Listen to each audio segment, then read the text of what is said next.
Invocamos a graça, o amor e a companhia de Deus para este nosso encontro com Ele, neste culto e especialmente neste momento em que nós queremos que a palavra de Deus flua aos nossos corações de maneira clara, límpida e refrigerante, assim como uma água geladinha no dia de verão.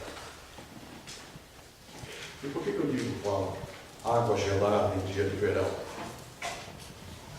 Você sabe qual é o resultado e qual é a sensação que nós temos quando, meio estorricado de sede, nós bebemos uma água boa, límpida e gelada.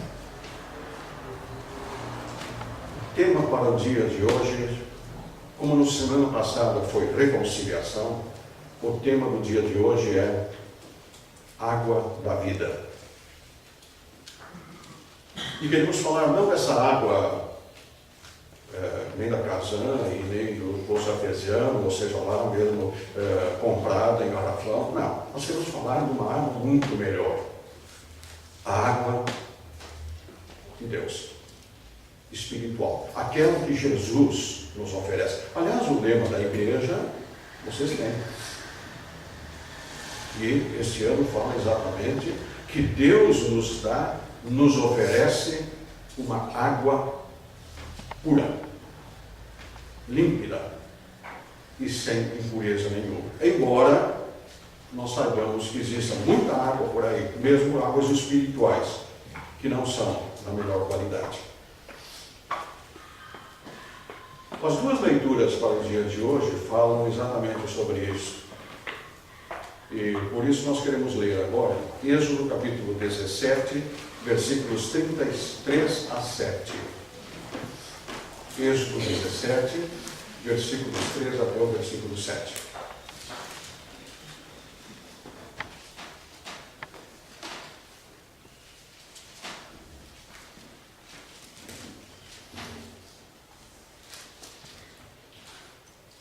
Mas o povo estava com muita sede e continuava reclamando e gritando contra Moisés. Eles diziam: por que você nos tirou do Egito? Será que foi para nos matar de sede, a nós, aos nossos filhos e às nossas ovelhas e cabras? Então Moisés clamou, pedindo a ajuda de Deus, o Senhor, e disse: o que é que eu faço com este povo? Mais um pouco eles vão querer me matar a pedradas. O Senhor disse a Moisés: escolha entre eles alguns líderes e passe com eles na frente do povo. Leve também o bastão com o qual você bateu no rio Nilo. Eu estarei diante de você em cima de uma rocha, ali no Monte Sinai. Bata na rocha e dela sairá água para o povo beber. E Moisés fez isso na presença dos líderes do povo de Israel. Então deram àquele lugar os nomes de Massá e de Meribá, pois os israelitas reclamaram contra Moisés e puseram o Senhor à prova, perguntando: o Senhor está com a gente ou não?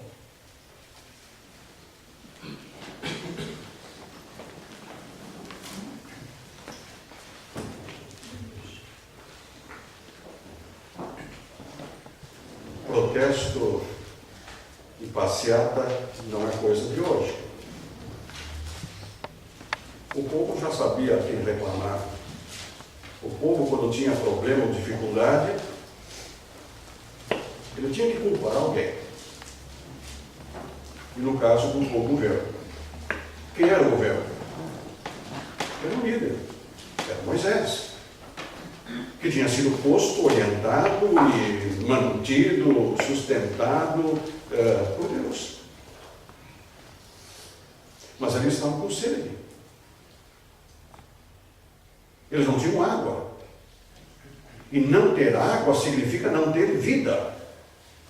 Notem que eles estavam no deserto, onde não passam rios e não existem fontes. E a falta de água é trágico. É falta de vida. Eles, em um certo desespero, correram a Moisés e disseram: Moisés, por que você nos tirou lá do Egito? Lá pelo menos tinha água, para que a gente não morra de sede neste deserto. Mas Deus não abandona o seu povo. E Deus providencia. E Ele providenciou água. Mesmo que fosse água tirada de uma rocha. Mesmo que tivesse que fazer um milagre. Deus não abandona o seu povo. Mesmo que tivesse que fazer alguma coisa extraordinária, contra toda expectativa, Deus o fez.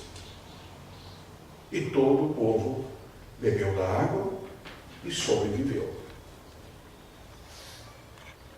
A ação de Deus para com o seu povo. No momento certo, Deus sempre age. Deus poderia ter providenciado esta água com muita antecedência. Podia ter feito até correr uma fonte, um rio, alguma coisa assim, no caminho do povo. Mas não. Ele deixou o povo passar sede. O povo se desesperar. E só aí o povo se lembrou de Deus. Eu tenho a impressão que isso acontece na vida de cada um de nós também. Quando é que nós corremos ao Senhor? Quando é que nós vamos atrás de Deus? Quando é que nós imploramos? Quando é que nós reclamamos de Deus? Quando estamos desesperados. Quando não temos mais outras alternativas. Foi a atitude do povo para com Deus. Mas o que mais ressalta aqui é: Deus deu água. E nós, como povo de Deus, podemos ter certeza que Deus nos dá água. Não água qualquer, mas a água da vida. O Evangelho de hoje também fala sobre isso. E nós vamos olhar então em João capítulo 4, versículo 5 até o versículo 30.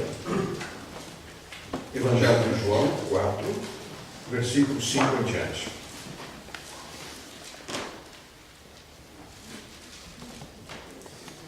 Ele chegou a uma cidade da Samaria, chamada Sicar, que ficava perto das terras que Jacó tinha dado a seu filho José. Ali ficava o poço de Jacó. Era mais ou menos meio-dia, quando Jesus, cansado da viagem, sentou-se perto do poço. Uma mulher samaritana veio tirar água e Jesus lhe disse: por favor, me dê um pouco de água. Os discípulos de Jesus tinham ido até a cidade comprar comida. A mulher respondeu: o Senhor é judeu e eu sou samaritano. Então, como é que o Senhor me pede água? Ela disse isso porque os judeus não se dão com os samaritanos. Então Jesus disse: se você soubesse o que Deus pode dar a quem é que está lhe pedindo água, você pediria, e ele lhe daria a água da vida. Ela respondeu: o Senhor não tem balde para tirar água, e o poço é fundo. Como é que vai conseguir essa água da vida? Nosso antepassado Jacó nos deu esse poço. Ele, os seus filhos e os seus animais beberam água daqui. Será que o Senhor é mais importante do que Jacó? Então Jesus disse: quem beber dessa água terá sede de novo, mas a pessoa que beber da água que eu lhe der nunca mais terá sede, porque a água que eu lhe der se tornará nela uma fonte de água que dará vida eterna. Então a mulher pediu: por favor, me dê dessa água. Assim eu nunca mais terei sede e não precisarei mais vir aqui buscar água. Vá chamar o seu marido e volte aqui, ordenou Jesus. Eu não tenho marido, respondeu a mulher. Então Jesus disse: você está certo ao dizer que não tem marido, pois já teve 5, e esse que você tem agora não é de fato o seu marido. Sim, você falou a verdade. A mulher respondeu: agora eu sei que o Senhor é um profeta. Os nossos antepassados adoraram a Deus nesse monte, mas vocês, judeus, dizem que Jerusalém é o lugar onde devemos adorá-lo. Jesus disse: mulher, creia no que eu digo. Chegará o tempo em que ninguém vai adorar a Deus, nem nesse monte, nem em Jerusalém.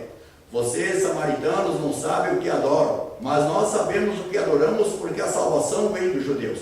Mas virá o tempo e de fato já chegou, em que os verdadeiros adoradores vão adorar o Pai em espírito e em verdade, pois são esses que o Pai quer que o adorem. Deus é espírito, e por isso os que adoram devem adorá-lo em espírito e em verdade. A mulher respondeu: eu sei que o Messias, chamado Cristo, tem de vir, e quando ele vier vai explicar tudo para nós. Então Jesus afirmou: pois eu que estou falando com você sou o Messias. Naquele momento chegaram os seus discípulos e ficaram admirados, pois ele estava conversando com a mulher. Mas nenhum deles perguntou à mulher o que ela queria. E também não perguntaram a Jesus por que motivo ela estava falando com ela. Em seguida, a mulher deixou ali o seu pote, voltou até a cidade e disse a todas as pessoas: venha ver o homem que disse tudo o que eu tenho feito. Será que ele é o Messias? Muitas pessoas saíram da cidade e foram para o lugar onde Jesus estava.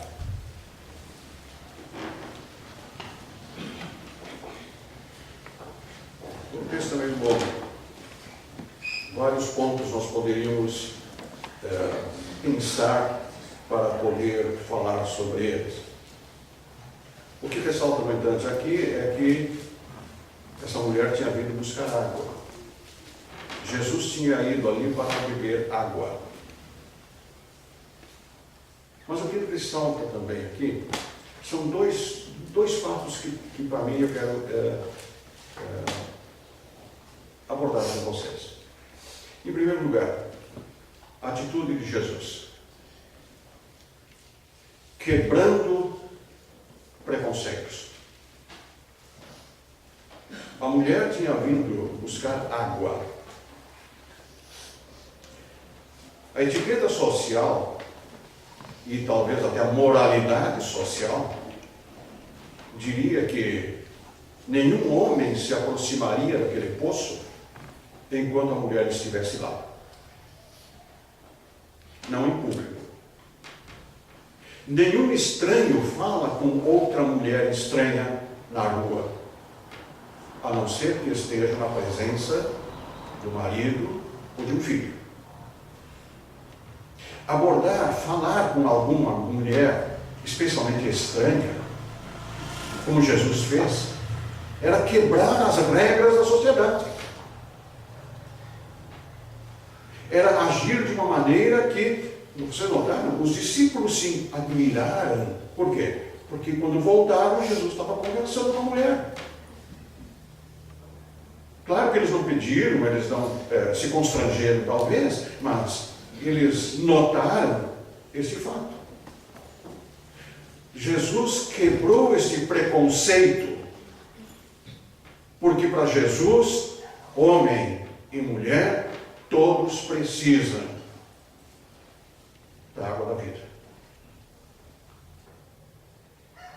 E não tinha por que não fazer isso.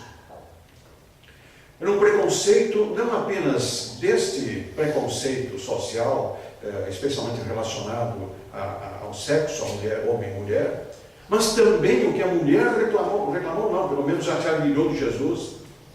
Jesus era judeu e ela era samaritana.